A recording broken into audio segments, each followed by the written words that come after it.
ভাইয়া তুমি যদি চেষ্টা করো বদলাইতে পারবে। তুমি দেখো, একটু ভালো হয়ে দেখো, একটু চরিত্রবান হইয়া দেখো। আমি আবারও বলি দোস্ত, সমবয়সীদের আড্ডায় নিজের পরিচয় খুঁজে পাইবা না। সমবয়সী বন্ধু, এক ক্লাসের, এক সাইজের, এক হমান্না, এরা কোনোদিন আলোর পথ দেখায় না, খুবই কম, খুব কম। সমবয়সী নষ্ট করে দেয়, এটা নিয়ম। এই জন্যই সর্বযুগে আল্লাহ তাআলার নিজাম যে আল্লাহ নিজে বলছে আমার বান্দা অনুসরণ করো তাকে, আমি আল্লাহর দিকে ঝুঁকে আছে যে আমার বন্দিগি যে করছে, তোমার চাইতে বড়, তোমার চাইতে আল্লাহওয়ালা, তোমার চাইতে মুত্তাকি, তোমার চাইতে ভালো নামাজি, তোমার চাইতে বেশি চরিত্রবান, তার এরকম বড় কাউকে তুমি অনুসরণ করো, তাইলেই জীবনে তুমি আলোর পথ পাইবে। সমবয়সী এক হমান্না, এগুলো তোমার মোবাইলে অশ্লীল ছবি, তার মোবাইলে উলঙ্গ ছবি, তে তোমারটা তারে দেখাইবো, তোমারটা হ্যাঁ হে দেখবো, এই কাম সেই কাম। হ্যাঁ, আমার পরিচিত এক এলাকা আছে, ওই এলাকায় আরো কিছুদিন আগে 3 গ্রাম নিয়া বিশাল মারামারি হয়েছিল। এই মারামারির বস্তু হলো, বিষয় হলো, মেম্বার চেয়ারম্যান মিলা মেল হয়েছিল বিরাট 2-4 বার। বিষয় কি? আস্তাগফিরুল্লাহ, এক ছেলে 3 মেয়ের সাথে প্রেম করে, আরেক ছেলে তারে বলছে দোস্ত তুই তোর থেকে আমার একটা দেশ না। এইটা বললো কেন? এই তেরে মারতে মারতে রাস্তা ফিটটা ফালাই দিছে, ওই ফোলাটারে, ওই যেতে এটা কইছে বন্ধু সমবয়সী। এরপরে এই ছেলে আবার এখান থেকে উঠতে গিয়া এরপরে আরো লোক আইনা এবার ওই তেরে মারছে। এই মারামারি নিয়ে, এই নিকৃষ্ট কাহিনী নিয়া 3 গ্রাম নিয়া বিশাল মারামারি হানাহানি হয়েছে। কত জঘন্য চিন্তা করে। এই জন্য সমবয়সী নষ্ট করে দেয়, সমবয়সী নষ্ট করে দেয়, বরবাদ করে দেয়, চরিত্র নষ্ট করে দেয়। অশ্লীল ছবি, মদের আসক্ত, জিনা, ব্যভিচার, অবৈধ কোনো অসভ্য মেয়ে ইত্যাদি কোনো না কোনো ফান্দে ফেলে তারে চরিত্রহীন বানায়। এজন্য জীবন চলার পথে বড়কে দেখতে হয়, আল্লাহ ওয়ালাকে, দিনদারকে অনুসরণ করতে হয়। আল্লাহ তৌফিক দান করে। তো বলতেছি, পরিবর্তনের একটা মানসিকতা যদি তৈরি হয় তাইলে রমজান আমাদের সামনে, এই একটা রমজান সামনে আসতেছে, এই সপ্তাহে রমজান শুরু হবে, আর একটা সপ্তাহ বাকি নাই। দয়া করে প্রত্যেকে নিয়ত করেন, ছেলেরা তোমরাও নিয়ত করো, ভাই বাবারা, মুরব্বী যে কয়জন আছেন আপনারা প্রত্যেকে নিজের এবং নিজের পরিবারের জন্য চেষ্টা করেন যে এই রমজান যেন গুনাহমুক্ত রমজান। ফিকির করো ভাই, ফিকির করো, নিজের উপরে দয়া করো। পৃথিবীর হালাত খুব ভালো না বাবা, গোটা পৃথিবী এই পরিমাণ অশ্লীলতা, গুনাহ। মনে করো ছেলেরা, তোমাদের এত বিপুল পরিমাণ সংখ্যা বেনামাজি পৃথিবীকে শান্তি দিবেন। একটা সমাজে, একটা মহলে, তোমরা মনে করো এখানে যারা বসছো ভাই, তারা এখানে রংপুরের মানুষ না, এগুলো নর্থ বেঙ্গলের লোক না, ঠিক কিনা বলে? যে বরিশাল থেকে আসে নাই, এরা কেউ চিটাগাং থেকে আসে না, এই কাছাকাছি এলাকার মানুষ। তাহলে একটা এলাকার এই পরিমাণ যুবক যদি একই এলাকায় 100 যুবক, তার মধ্যে যদি 95 জনই নামাজ না পড়ে, তাইলে ওই সমাজের মধ্যে আল্লাহর গজব খুব কাছে।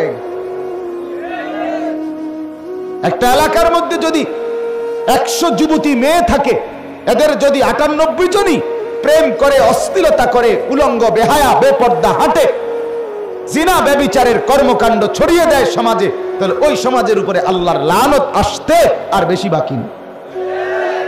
খোদার গজব আসবে বাপ, অচিরেই চোখের পানি ফেলে কাঁদবে, অচিরেই অচিরেই অচিরেই সেদিন মনে হবে। এটা নিয়ম। জিনা বেড়ে গেলে, ব্যভিচার বেড়ে গেলে, সুদ বেড়ে গেলে, হারাম বেড়ে গেলে আল্লাহর গজব, আযাব, লানত আসতেই থাকে। কখনো চেহারা বিকৃত হয়ে যায়, কখনো ভূমিকম্প আসে, কখনো মাটি ধসে দেয়, কখনো আপনার জলোচ্ছ্বাস, ঘূর্ণিঝড় ইত্যাদি একটার পর একটা মুসিবত আসতেই থাকে।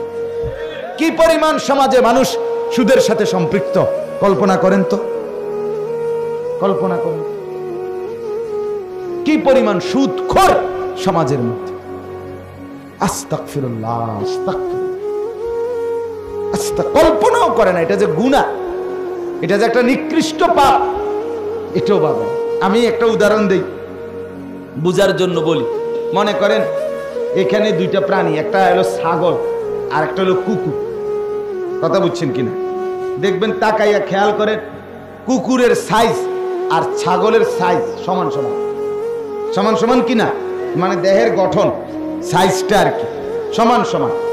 এখন কুকুরের সৃষ্টিকর্তা কে আর ছাগলের সৃষ্টিকর্তা কে? কুকুরের গায়ে যতগুলো রক্ত মাংস এটা দিছে কে? ছাগলের গায়ে যে রক্ত মাংস এগুলো দিছে কে? তাহলে এখন বলেন তো যে এই দুইটার মধ্যে কোনটার গোশত হালাল কোনটার গোশত হারাম? কুকুরের গোশত।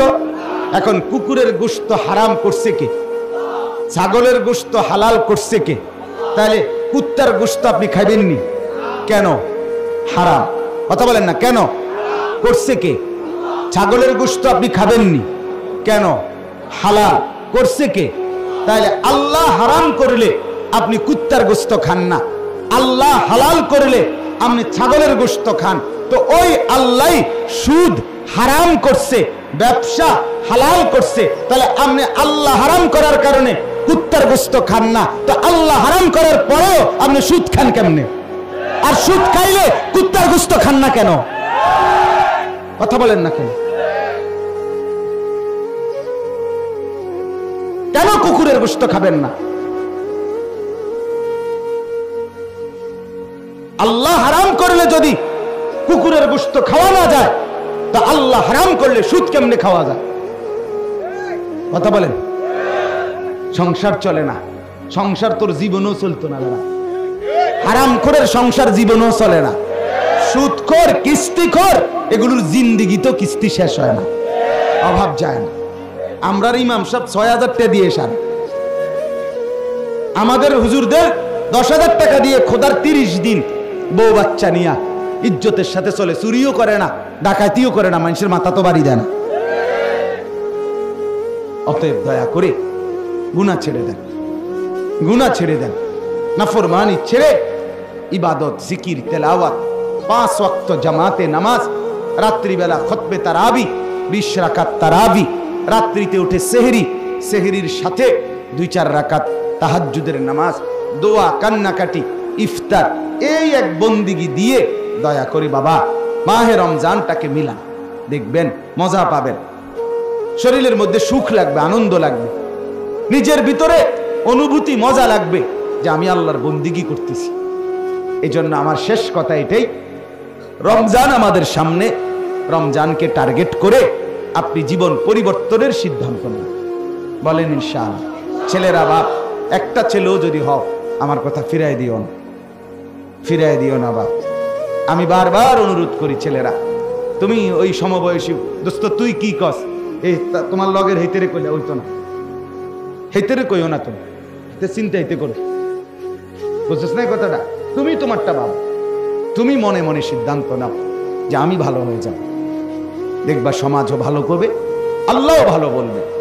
যে ইমানদার, যে সেজদাওয়ালা, বন্দিগিওয়ালা, তাকে পৃথিবীবাসীও ভালোবাসে, তাকে আরশে আজিমের মালিক আল্লাহও ভালোবাসে। এটাই সত্য, এটাই সত্য।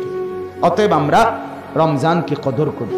রমজান আমাদের সামনে, রমজানের চাঁদ উঠলেই আল্লাহ তাআলার ফেরেশতা বলে, ইয়া বাগিয়াল খাইরি আকবিল, হে তোমরা যারা নেক কাজের আগ্রহী তোমরা এগিয়ে আসো। ইয়া বাগিয়াশ শাররি আকসির, তোমরা যারা গুনার কাজের আগ্রহী থেমে যাও, থামো। মদখোর থামো, নেশাখোর থামো, উলঙ্গ ছবি দেখতা থামো, মোবাইলে অস্থির ছবি দেখতা, জিনা ব্যভিচারের দৃশ্য দেখতা থামো বান্দা। আল্লাহর ফেরেশতা বলে, ও নারী বেপর্দা বন্ধ করো, ও বাবা ঘরে টেলিভিশন বন্ধ করো, সুদখোর সুদ বন্ধ করো, বিড়ি খান তো বিড়ি খানা বন্ধ করো, সিগারেট খানা বন্ধ করো, এক এক নাফরমানি ছেড়ে দাও আর আল্লাহর বন্দিগিতে এগিয়ে আসো। এটারে বলে রমজান। এটারে বলে কি বলেন না? রমজান। এটারে বলে রমজান। রোজাও রাখেন আবার নাফরমানিও করেন, এমন যেন না। গুনাহ লম্বা করেন, শেষ কথা এটা, গুনাহ লম্বা করেন না ভাই, এক গুনাহ অনেক দিন চালু রাখেন, এটা উচিত না। বাস মুসলমান এমন হয় না বাবা, ইমানদার এমন হয় না। 60 বছর বয়স আজও বিড়ি খায় এক টানা। তোমার কত শক্ত ডাকাইতে এই বুড়া, আপনি চিন্তা করেন। হ্যাঁ, এই কি ছোটখাটো ডাকাত? 60 বছর এরপরেও বিড়ি খানার বদ অভ্যাসটাই ছাড়তে পারলো না। আস্তাগফিরুল্লাহ। কত বছর পরে উনি বুঝবে এটা গুনাহ? কথা বলেন না আপনি? আজও সময় হয় নাই?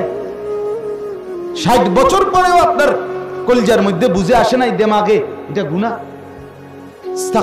আস্তাগফিরুল্লাহ, আস্তাগফিরুল্লাহ। লজ্জার কথা এটা। এক বয়স্ক মানুষ সে কিভাবে বিড়ি খায়? এক বয়স্ক মানুষ সে কিভাবে চা দোকানে আড্ডা দেয়? এক বয়স্ক মানুষ কিভাবে টেলিভিশনে নর্তকীর নাচ দেখে? আপনার কবর তো দেখা যায়। আল্লাহ তাআলা আমাদেরকে বুঝ দান করেন, বিবেক দান করেন। আল্লাহ তাআলা আমাদের রমজানকে সুন্দরভাবে ইবাদতের মাধ্যমে করবার তৌফিক দান করেন। যে যুবকরা আজকের মাহফিল সাজিয়েছ, আল্লাহ তাআলা তোমাদের প্রত্যেকের জিন্দেগি সাজায় দেন। এই যত যুবক ভাই, আমার শক্ত কথায় রাগ হইও না। তুমি বদলে গেলে, তুমি ভালো হলে, তুমি চরিত্রবান হলে ইসলামের খুব উপকার হবে। প্রিয় ভাই আমার, দোস্ত আমার, বন্ধু আমার, আজ ইসলামের জন্য নওজোয়ান খুব দরকার, খুব দরকার। তুমি না জাগলে, তুমি সেজদা না করলে, তুমি পাক্কা ইমানদার না হইলে মাহাদির পক্ষে লড়বে কে? বা দাজ্জালের বিরুদ্ধে লড়বে কে? ইসলামের দুশ্মনরা শুধু হাসে, শুধু একটাই কারণে, মুসলমানের যুব সমাজ গাফলতে ডুবে। মুসলমানের যুবক সারা রাত ছবি দেখে, কারণ ফেসবুক ব্যবহার করলেই ওদের কাছে খবর থাকে। মা, ইউটিউব ব্যবহার করলেই তো তারা জানে, তারা তো বুঝে যে কতক্ষণ ব্যবহার করছে, কতক্ষণ ব্যবহার করছে, তার ব্যবহার হইতেছে কতক্ষণ। আমার একজনে বুঝাইছে একদিন যে হুজুর, এইটা যেটা বেশি দেখে পরে মোবাইলে অন করলেই ওইটাই তার বেশি আসে, আবার পুনরায় আসে নাকি? তাইলে কি বুঝা গেল? একবার উলঙ্গ ছবি দেখছো, ওই জানোয়াররা টের পাইছে এটা এই লাইনে, এরপরে বারবার তোমারে ওই ছবি সরবরাহ করে। এটাই সত্য। এজন্য দুশ্মন শুধুমাত্র বাহাদুরি করছে আমাদের এই নওজোয়ানদের গাফলতির কারণে। এই ছেলেগুলো যদি একবার সেজদাওয়ালা হইতো, এক যুগে মসজিদে ঢুকতো, তো দুশ্মনের মসনদ কাঁপত। এই জন্য ইনশাআল্লাহ যুবক ভাই, অনেক নওজোয়ান দেখে আজকে বেশি বলছি, অনেক ছেলে বসছো, আমি তোমাদের কলিজার থেকে মহব্বত করি। আল্লাহ তাআলা প্রত্যেকটা ছেলেকে ঈমান আমলওয়ালা বানায় দেন, পরিবর্তন করে দেন। রমজানকে সামনে রেখে আমরা পরিবর্তনের সিদ্ধান্ত নিলাম তো? হাত তুলে বলো। আচ্ছা, যদি হাত নামাইও না, যদি এই সিদ্ধান্ত থাকে, তাহলে যত হাত তুলছেন এখানে মুসলমান না এরকম কেউ আসেননি? কোন পিছনে পিছনে ভাই অমুসলমান আছনি কেউ? নাই। তাইলে মুসলমানের বাচ্চা যদি হাত উঠায় থাকো, তাহলে এশার নামাজ পড়তে হবে। ঠিক আছে ইনশাআল্লাহ?